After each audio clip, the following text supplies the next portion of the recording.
Hello guys! Ayun, na-experience niyo na bang sumakay ng barko? So kami, very usual sa'min 'to kasi taga-isla nga kami, galing kaming Cuyo Island and then babalik na naman kami ng Puerto Princesa City. And today, galing kami niyang Iloilo City dahil ang barko na sinasakyan namin, Montenegro Shipping Lines, bumabiyahe po 'yan from, Puerto Princesa going to Cuyo, then Cuyo going Iloilo. Pero ngayon galing na po kaming Iloilo dahil galing po kaming Katiklan, ayan nagbora po kami do'n.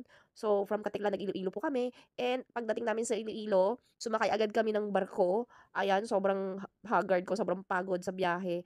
Then kinabukasan dumating kami ng Kuyo, after niyan, sumakay kami ulit, nag-stay lang kami ng 3 hours do'n sa bahay sa Kuyo and then sumakay kami ulit papuntang, Puerto Princesa.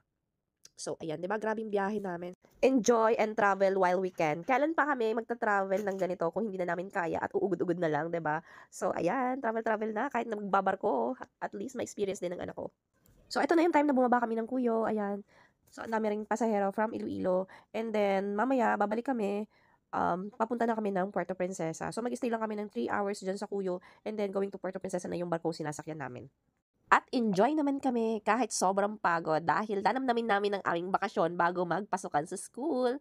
So ayan guys, I hope nag-enjoy po kayo dito sa aming short video. See you again next time. Bye-bye!